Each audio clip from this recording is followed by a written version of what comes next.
السلام علیکم ورحمۃ اللہ وبرکاتہ۔ معزز ویور، آپ کا شکریہ، آپ اپنا انتہائی قیمتی ٹائم نکال کر ویڈیو کو واچ کرتے ہیں۔ تو آج کا ہمارا ٹاپک گفتگو سابقہ ویڈیو کی ریلیٹڈ ہی ہے کہ پچھلی ویڈیو میں ہم نے بیضہ کی بیماریوں کو ڈسکس کیا، اور اس بیماریوں میں جو ہارمونز یعنی کہ اووریز کے حوالے سے ایک خاص تولیدی نظام میں عورت کے جو ہوتے ہیں اس میں اثر انداز ہوتے ہیں، اور انہی ہارمون کے ہی گرد یعنی کہ جو پریگننسی ہوتی ہے، ماہواری ڈیٹ ہوتی ہے، یہ ریپروڈکٹیو سسٹم عورت کا جتنا بھی ہے یعنی کہ انہی ہارمون کے آس پاس ہی گھومتا ہے۔ اگر ان میں کسی قسم کی خرابی ہوگی تو یعنی کہ حمل نہیں ہوگا، اگر ہوگا تو پھر وہ مسکیریج کی طرف چلا جائے گا۔ ٹھیک ہے، آج انہی ہارمون کو ہم ڈسکس کریں گے۔ اووریز میں یعنی کہ جو ہوتی ہے، دو ہوتی ہیں ہر خاتون میں پیدائشی طور پہ، ٹھیک ہے، اور ان کی شکل ایک بادام جیسی شکل ہوتی ہے، رحم کے اطراف میں فلپین ٹیوب کے قریب یعنی کہ یہ اووریز موجود ہوتی ہیں۔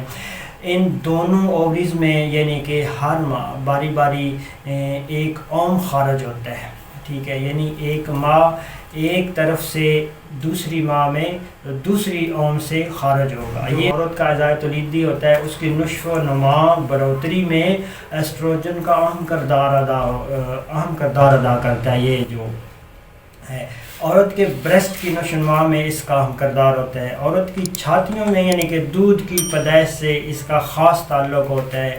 یوٹرس کے سائز کو بڑھاتا ہے، ٹھیک ہے، یوٹرس کے سائز کو بڑھاتا ہے۔ یوٹرس سے ہونے والے اخراج خون کو روکنے میں مدد دیتا ہے، ٹھیک ہے، یوٹرس سے ہونے والے جو خون خارج ہوتا ہے، ٹھیک ہے، یعنی کہ اگر پریگننسی ہوئی ہے اور پریگننسی کے بعد یعنی کہ جو یعنی کہ بلا وجہ خون خارج، داغ جس کو ہم بولتے ہیں، داغ سپاٹ سا لگتا ہے، یعنی کہ وہ اس کو روکنے میں مدد دیتا ہے۔ رحم تک ہوا جب حمل قرار پاتا ہے تو رحم تک پہنچنے میں اس کی یعنی کہ مدد کرتا ہے۔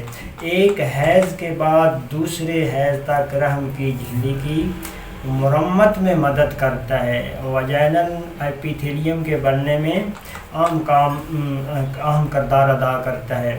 جو پروجسٹروجن کا یعنی کہ ہارمونز ہیں، اس کا تعلق بھی پیٹیوٹری گلینڈ کے ہارمون LH سے ہے، ٹھیک ہے۔ LH جو ہے یہ بھی پیٹیوٹری گلینڈ کا ہی ہارمونز ہے۔ اس ہارمون کے اثر سے حیض کے نصف حصے میں خارج ہوتا ہے۔ یہ اووری کے علاوہ پلیسنٹا سے بھی خارج ہوتا ہے، اور دوران حمل پلیسنٹا میں اس کی بھرپور افزائش ہوتی ہے۔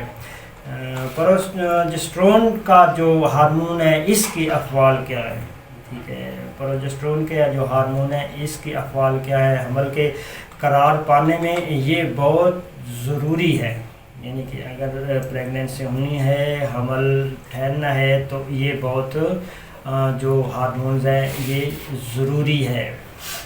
ایریم کی افزائش مکمل کرتا ہے۔ پروجسٹرون ہارمونز حیض ماہواری کے آنے میں اہم کردار ادا کرتا ہے، یعنی کہ اگر ایک عورت کا یعنی کہ جو سسٹم ماہواری ہے اس میں خرابی ہوگی تو یعنی کہ جو پریگننسی حمل نہیں ہوگا، تو اس ماہواری کے آنے میں یہ پروجسٹرون جو ہارمون ہے یہ اہم کردار ادا کرتا ہے۔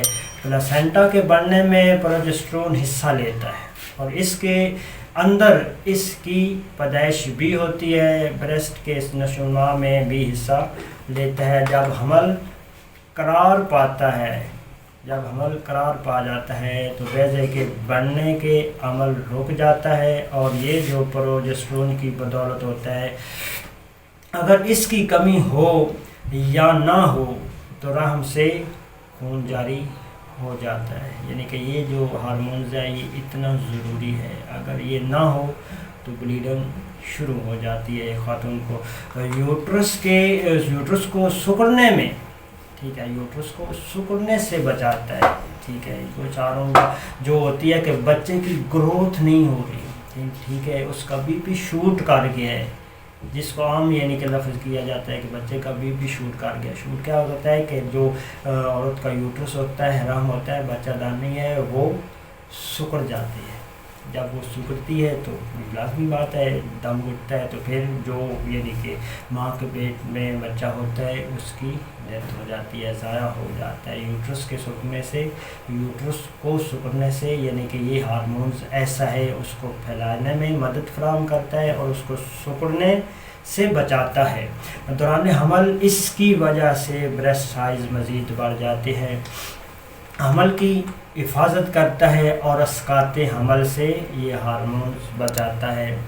تو یہ کل کی ویڈیو سے ریلیٹڈ چند یعنی کہ ضروری گفتگو تھی جو آج کی ویڈیو میں آپ سے شیئر کیا ہے کہ جو ایف ایس ایچ اور ایل ایچ ہارمونز جو ہوتے ہیں یہ کیا اپنا کردار ادا کرتے ہیں تولیدی اعضائے نظام میں. ایک عورت کے ریپروڈکٹیو سسٹم میں جو ہوتا ہے اس پر کیا اثر انداز کرتے ہیں. یہ چند یعنی کہ موٹی موٹی چیزیں آپ سے شیئر کی ہیں. اگر ہم اس کو سمجھ جائیں، ایک خاتون اس کو اچھی طرح سے سمجھ لے تو وہ انشاءاللہ اپنے اندر جو اس کی یعنی کہ اگر کوئی سسٹم میں خرابی ہے تو وہ اس کو اچھی طرح سے نشاندہی کر لے گی کہ کہاں پہ کس چیز کی خرابی آ رہی ہے یا کیا خرابی ہے. تو دعا ہے اللہ رب العالمین ہمیں سمجھنے کی، سمجھانے کی توفیق دے اور ہمارے لیے آسانیاں پیدا کرے اور ہمیں آسانیاں پیدا کرنے کی توفیق عطا فرمائے. والسلام علیکم ورحمۃ اللہ وبرکاتہ.